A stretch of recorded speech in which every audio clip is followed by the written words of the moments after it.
on First at 9 this Sunday, the 9th of November 2025. Parlay.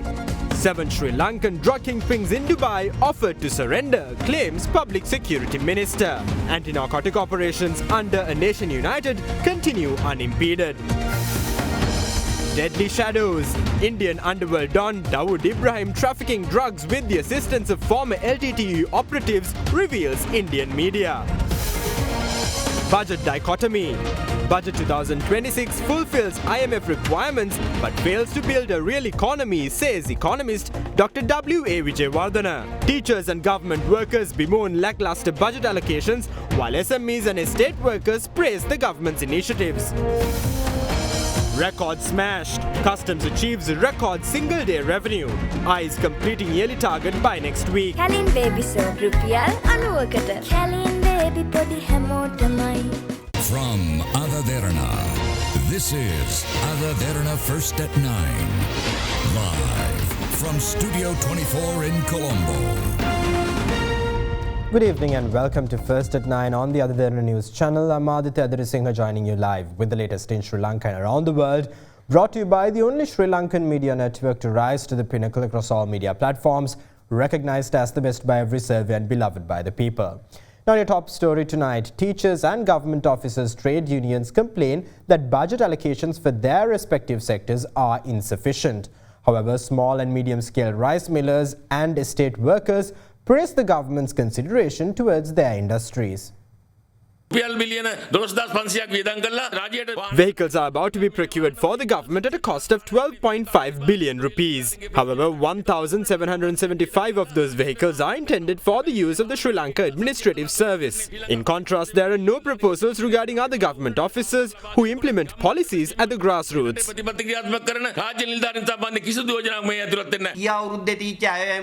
We see this budget as a continuation of the previous budget, as salary scales and increments remain unchanged. Apart from that, government workers have been granted loan facilities. However, the facility is useless if government workers have to wait for years on the waiting list. The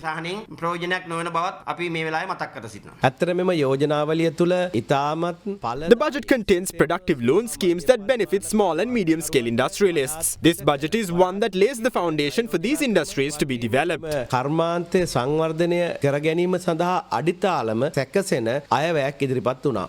After the government announced the education reforms, we thought a substantial amount of funds would be allocated for it, especially given how much they speak about it. It is useless merely to modernize curricula. The education system cannot be modernized with 5-decade-old classrooms. Through the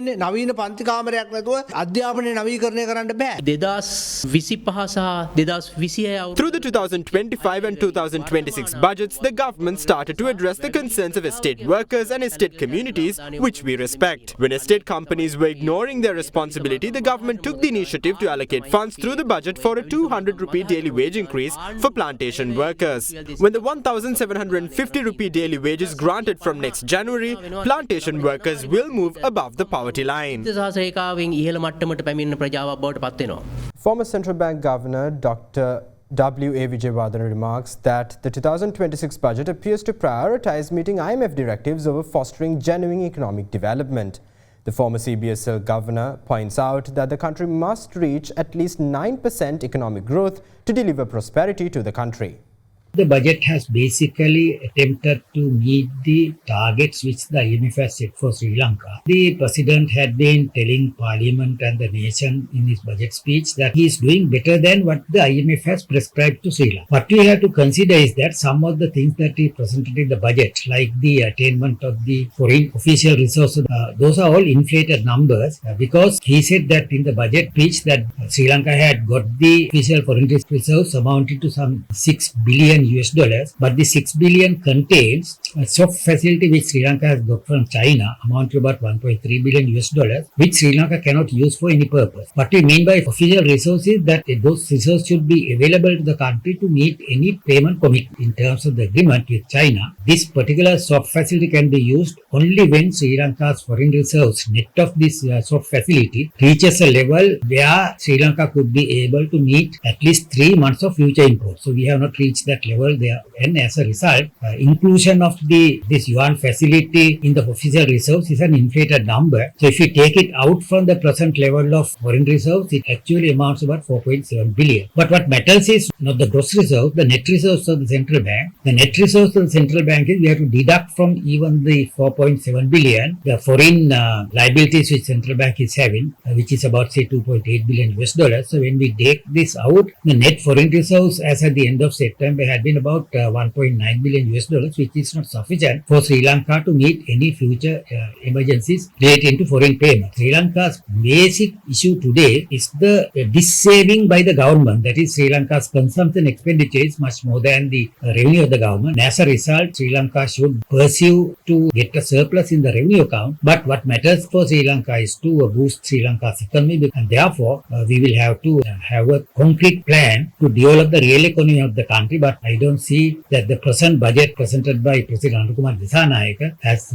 tackled this problem adequately. That is not sufficient for Sri Lanka to attain this 7% economic growth, because 7% economic growth is not adequate as it has been pronounced by President in the budget. We have to reach at least a level of 9% in order to deliver prosperity to Sri Lanka within a single generation. On a contrasting note, Secretary General of the Joint Apparel Exporters Association, Johan Lawrence, stated that the 2026 budget is likely to generate a favorable impact on the export sector, applauding the government's initiatives aimed at promoting greater investment inflows. So I think the budget is overall positive for both central industries. The indication given about the committee to review existing and new FTAs is something we feel is of the need, because we do need to make some real serious traction on both our existing FTAs and also new FTAs. So there is reference in the budget to that. That's good. Funding of the EDB or additional funding of the EDB is also very useful, because we use the EDB funding to support the SME sector entirely. The more funding that there is available will mean there is greater opportunities for SMEs. Things that we had particularly looked at on encouraging investment. I think things like the enhanced capital allowances will have unlocked some money. I think the digitalization of land banks and the free availability so that ministries and DOIs have access to what lands are available. I think those are quite useful. I think the lowering of the threshold for that in FTL is useful. I think that's going to help widen the tax net. So yeah, I think overall, continues the course that the government is on. A lot is going to depend on the implementation of these and how it works through.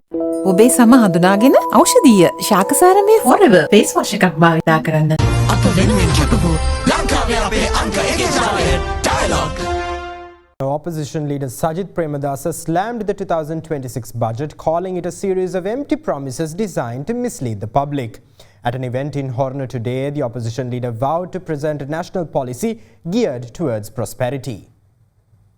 The Samagi Janabalaweka inaugurated its main party office in Horana today. Opposition leader Sajith Premadasa presided over the opening ceremony.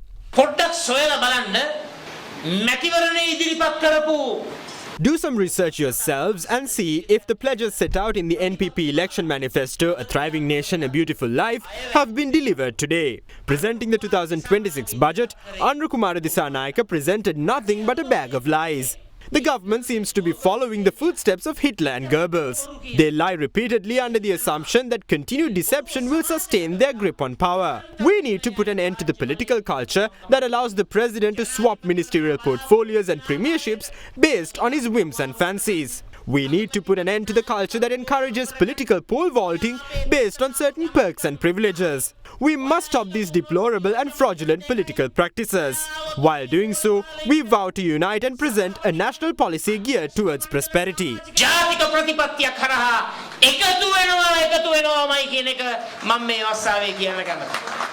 In some political updates, Sarvajanabale leader MP Dilith Jayavira criticizes this year's budget, claiming it will devastate the proletariat class. He made these remarks during a party event in Moratua. Sarvajanabale divisional organizers of the Moratua electorate were appointed this afternoon in a ceremony held in Katubadda premises under the patronage of party leader parliamentarian Dilith Jayavira.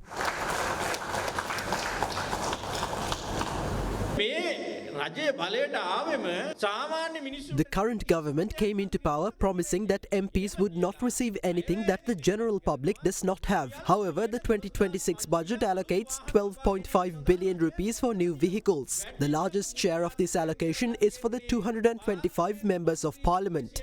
Now, it is not just the permit that is granted. The government is providing vehicles outright, fully insured, with drivers included. Since the vehicles belong to the government, they will also receive a full service every 5,000 kilometers. All these vehicles run on diesel with a range of just 10 kilometers per litre. Tenders were called before the budget, but it is only during the budget that the government announces that they would be buying these vehicles. This is the so-called transparency of the government.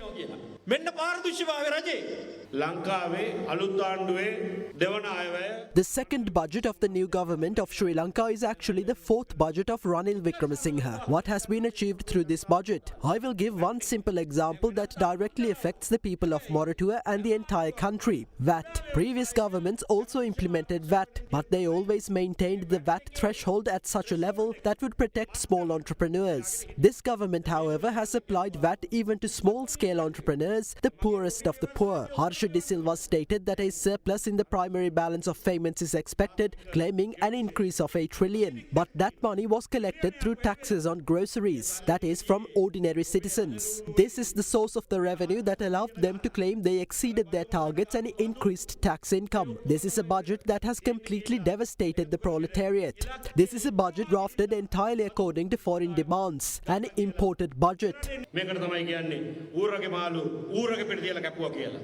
As political discourse on Budget 2026 continues, the opposition accuses the government of merely continuing the policies of Ranil Wickremesinghe administration. With that, here's more on the latest opinions shared in the political sphere regarding the NPP government's second budget.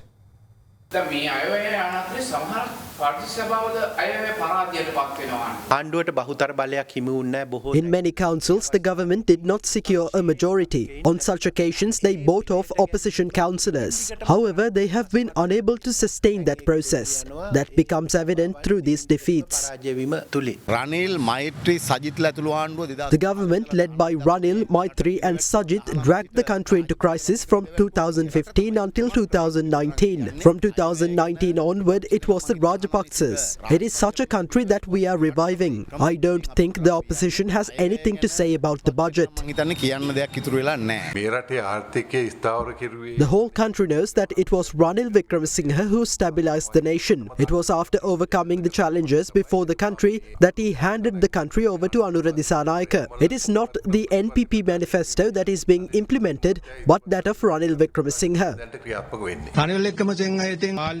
Ranil Wickremesinghe has been in parliament for nearly 40 years. The people are well aware of how he and Sajith Premadasa, the opposition leader, used to govern the country. They dragged the country into crisis, made us debtors to the whole world, created a bankrupt state and left the people in the depths of despair. 1,700 double cabs are being brought for party members who were expelled from university, while vehicle import permits are being taken away from the holders of doctorates. Do what you do, let the world look up to you. Shoot what you see, be who you wanna be. Search with a smile, create your own style. Gemini Live, make moments come alive. Be anywhere, rock anytime. With awesome AI by your side. Be anywhere, rock anytime. Be brilliant, be always intelligent. Download fast, stream it all night. One tap, move, everything feel right. Snap it clean, edit like a pro. Smarter with Gemini, let the magic flow. Introducing Samsung Galaxy A17 5G. The power to be always intelligent.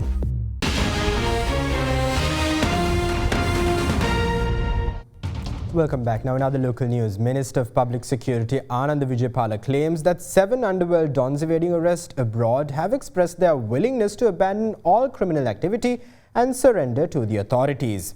In another startling revelation, Indian media reports on a drug trafficking operation through South India involving former LTTE operatives orchestrated by Indian underworld don Dawood Ibrahim, with probes suggesting a possible LTTE comeback.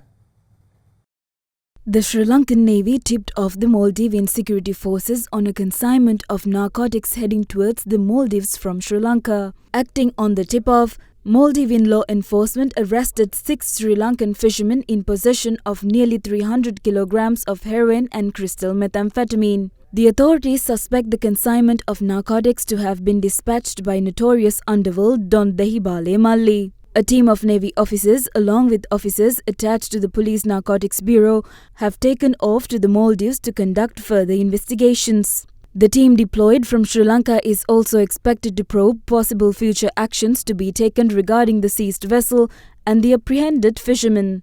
Meanwhile, the 6 fishermen who were arrested with over 335 kilograms of heroin and methamphetamine on the 2nd of November were produced before the Colombo Magistrates Court yesterday. Subsequently, the court ordered the suspects to be held in remand custody until November 18th. In a separate development, a man was arrested in Puttalam with 3 kilograms of crystal methamphetamine in his possession, while a woman was arrested in Sinigama with 6 kilograms of heroin. As the police continue to crack down on drug trafficking island-wide, 3 suspects were arrested over allegations of being involved in a criminal enterprise spanning Alutgama, Badula and Bandaravela. The suspects were arrested along with 1,000 packets of heroin in their possession. The arrest followed a tip-off received by the authorities that 2 women aged 28 and 30 were distributing narcotics to Badula and Bandaravela. The 2 female suspects, now in remand custody, were identified to be residents of Hali Ala. During the arrest, which was made at the Hali Ala residence, the suspects revealed their narcotics supplier to be a man from Alutgama. Acting on the lead uncovered, the police set up a sting operation to arrest the supplier. Accordingly, undercover officers set up a meeting with the supplier at a temple under the guise of a narcotics deal. Upon the suspect's arrival at the scene, undercover officers promptly arrested the suspect with a stock of narcotics in his possession. Meanwhile, 6 suspects who were arrested with hash in their possession were produced before the Mathura Magistrates Court. Upon considering the submissions made by the prosecution and the defence, the court ordered 2 of the 6 suspects to be held in remand custody.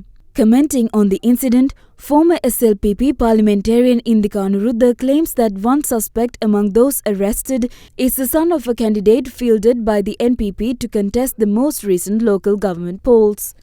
The former parliamentarian's allegation was followed by a swift response by the Deputy Minister of Public Security, who vowed to prosecute suspects regardless of their political affiliations.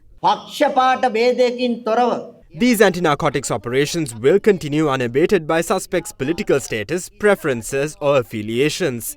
If suspects nabbed over narcotics-related allegations have some direct or indirect affiliation to our party, I urge them to refrain from contacting our party's top political brass. I also urge them to not exert pressure on the police service. The President and the entire government has transparently asserted that this operation has no political bias. We will treat all the same. In a bid to subdue the recent uptick in criminal activity, a nation-united anti-narcotic operations continued across the island yesterday too. During yesterday's operations, police seized 71 kilograms and 682 grams of cannabis, 827 grams of crystal methamphetamine, 5 kilograms and 827 grams of heroin, 637 narcotic pills, 5 kilograms of intoxicants used in Ayurvedic medicine, 1.5 kilograms of Mawa tobacco and several other illicit substances. Along with the narcotics, 994 suspects were arrested, while 5 of them were referred to rehabilitation facilities. In the wake of these successful anti-narcotic operations, the Minister of Public Security reveals that 7 underworld dons evading arrest abroad have expressed willingness to turn themselves in. Yesterday, 7 Sri Lankan drug traffickers residing abroad confessed key details pertaining to their illegal operations. They revealed that they are ready to turn themselves in to the authorities. They expressed their willingness to apologize and promise to refrain from trafficking. Therefore, everyone in society has realized the importance of these operations. We believe that we will be able to reach our targets.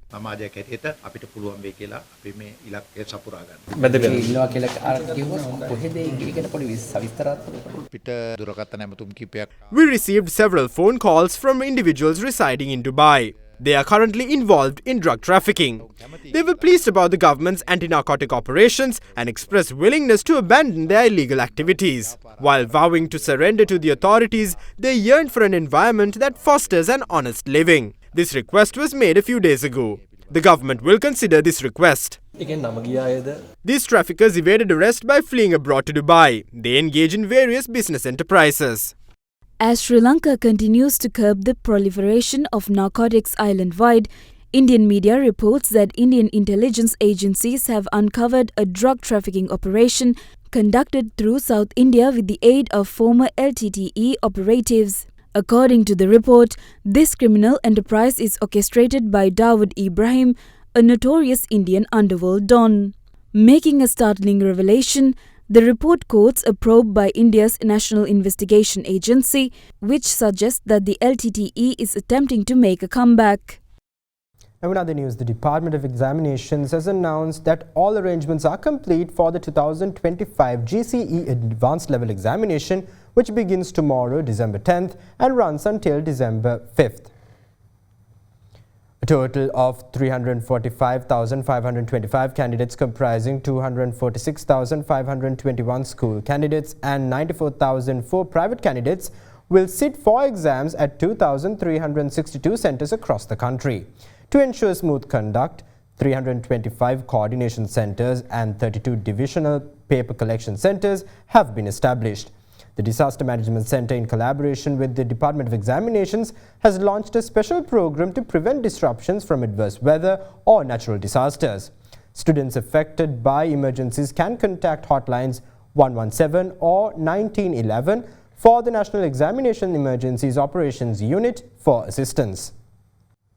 Meanwhile, the Meteorology Department warns that showers and thunder showers will affect most parts of the island after 1 p.m. tomorrow. Some areas in Uva, Southern, Sabaragamo, Central Provinces and the Ampara district could see heavy rainfall exceeding 75 millimeters. Morning showers are also expected in the Western and Southern Provinces as well as Puttlam. The general public is requested to take adequate precautions to minimize damage caused by temporary localized strong winds and lightning during thunder showers.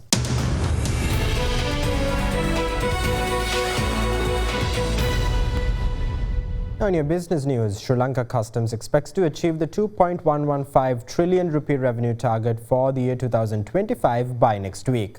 Customs spokesperson, Director of Customs Chandana Punjaheva claims the department recorded its highest ever daily revenue on November 6th. Until recently, the highest ever customs revenue collected in a single day was the 24.4 billion rupees collected on October 15, 2025. However, on November 6th, we surpassed that figure, collecting 27.7 billion rupees in revenue. Not only is this the highest ever customs revenue collected in a day, it is also the most revenue ever collected in a single day by any Sri Lankan revenue collection authority. Of the 2.115 trillion rupee annual customs revenue target, 2.0667 trillion was already collected as of yesterday. At this pace, we expect to achieve the annual revenue target by around Wednesday next week and even surpass it thereafter.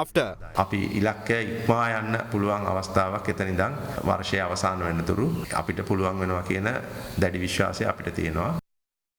Meanwhile, Sri Lanka has received $712 million in workers' remittances in October 2025, up from $695.7 million in September.